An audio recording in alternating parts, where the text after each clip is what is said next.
Les gars, on vient d'assister à des développements extrêmement importants en ce qui concerne le prochain mouvement majeur potentiel du marché des crypto-monnaies. Déjà, bien sûr, en dehors du pullback que vous voyez actuellement, j'ai plein de choses à vous dire. Il faut que je vous parle de tout ce que vous devez savoir actuellement. On a des choses super importantes qui se produisent avant la réunion du FOMC qui va se dérouler dans seulement une journée et quelques heures en plus. Donc n'hésitez pas à regarder cette vidéo du début jusqu'à la fin, elle va être extrêmement importante. On va passer en revue tout ce que j'imagine qui pourrait se passer au plus court terme. Alors bienvenue à tous, je m'appelle Maxime et je vous apporte chaque jour des nouvelles vidéos en français sur les crypto-monnaies en vous apprenant comment vous faire de l'argent sur ce marché. Si vous êtes nouveau sur cette chaîne, alors soyez sûr de vous abonner et d'activer la cloche dès maintenant. Ok, comme toujours, allons droit au but. Ce que vous pouvez voir, c'est qu'on a eu un autre pullback hier. Et encore une fois, comme sur des roulettes, comme on aurait pu le prévoir, la boîte orange maintient le prix du Bitcoin assez précisément. Sur l'intervalle de 4 heures, vous pouvez voir 1, 2, 3 et 4 chandelles à l'intérieur de la boîte orange ici, sans pour autant la dépasser. Il s'agit d'un niveau de support clé pour le Bitcoin. On le confirme une fois encore. Alors pour le coup, si on fait un petit zoom arrière, eh bien vous pouvez voir que la tendance qu'on avait de ce côté, on en parlait d'ailleurs dans les dernières vidéos, on essayait d'établir une tendance à la hausse. Cependant, eh bien on s'est fait rejeter à partir de ceci aux 61 000 $. Et depuis lors, eh bien on a eu un creux relativement égal ici, ce qui est un petit peu décourageant pour cette tendance. C'est égal au creux qu'on a vu précédemment, donc on n'a pas atteint un creux plus élevé. Au lieu de ça, il est relativement égal. Donc la tendance haussière qu'on avait au plus court terme, j'ai envie de dire, commence à s'estomper quelque peu. Maintenant, la question, bien sûr, c'est de savoir si on va pouvoir se consolider au sein de cette range, si on va rester, on ranger dans cette fourchette, obtenir plus, eh bien, de vapeur à la hausse pour exploser potentiellement prochainement, ou si on va avoir une cassure à partir de ce point et peut-être revisiter les 55 000 $ ou même les 51 000 $. Alors, maintenant, si vous regardez un petit peu la ligne de tendance au plus long terme, eh bien vous pouvez voir qu'on est actuellement en dessous de ceci. Il s'agit d'une ligne de tendance super importante, vous le savez, on en parlait d'ailleurs dans les dernières vidéos. Mais si vous regardez les marchés traditionnels et ce qu'ils sont en train de faire actuellement, eh bien vous pouvez constater, déjà cette ligne de tendance ici, on en parlait dernièrement, eh bien regardez ça, on a vu les marchés à terme, les futures, s'ouvrir pour les marchés traditionnels et immédiatement on a eu un gap à la hausse.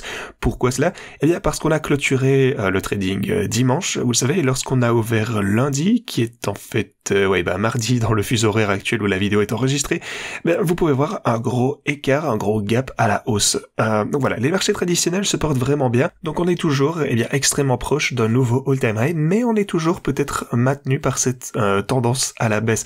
Mais voilà, ceci me laisse toujours penser que selon une échelle de probabilité, il y a toujours de bonnes chances qu'on se fasse maintenir de ce côté, mais bien sûr il faut être préparé à tous les scénarios.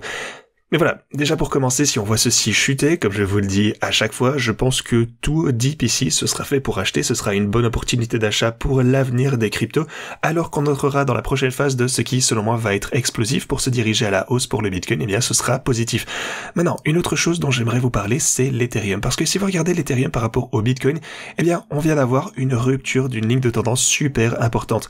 En fait, en ce moment, le sentiment pour l'Ethereum est vraiment très, très mauvais. Voilà, il y a pas mal de personnes qui disent que l'Ethereum est mort, qu'il ne se rétablira jamais, qu'il va juste faire sous-performer par rapport au Bitcoin. Et c'est quelque chose qu'on a également vu pendant les marchés baissiers, ou même pendant tous les marchés précédents en fait. L'Ethereum a été déclaré mort, a déclaré une blockchain morte, qu'il ne se rétablira jamais en termes de prix à maintes reprises.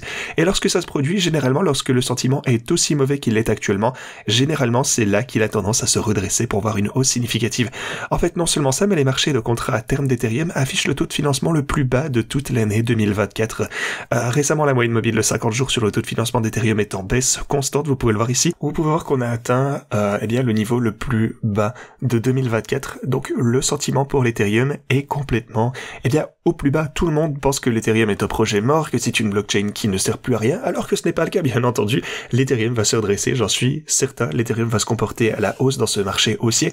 En fait, comme je vous disais, lorsque généralement on a des choses comme ceci qui se produisent, ça a tendance à signifier que si on n'est pas au bottom, en tout cas on est extrêmement proche de l'atteindre. Par exemple en 2019 par rapport à 2024, on a eu le graphe de l'Ethereum contre le Bitcoin qui a eu un creux près de la baisse des taux de 2019.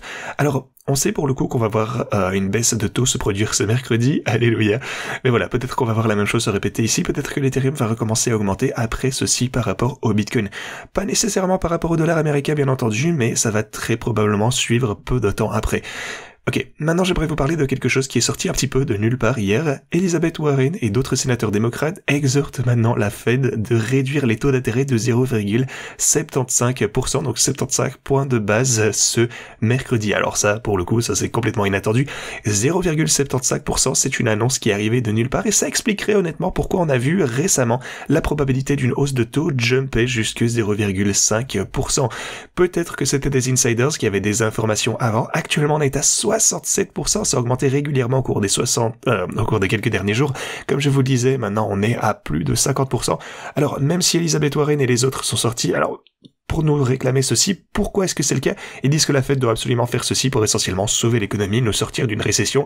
Donc, ils demandent une baisse des taux de 75 points de base, ce qui, ça pour le coup, ferait sûrement sauter le marché. Cependant, les marchés n'ont pas encore intégré ceci. Donc, si ça devait se produire, eh bien ça, ce serait vraiment le facteur inconnu. Ça prendrait complètement le marché par surprise. Alors maintenant, pour le coup, attention, je ne pense pas que ça va se produire. Peut-être maintenant que 0,5, ce serait le scénario le plus probable. Bon, pour le coup, mon scénario de base, c'était 0,25. C'est ce que j'imaginais probable. Mon scénario de base, c'est 25 points de base. Voilà, 33% pensent que ça sera toujours le cas.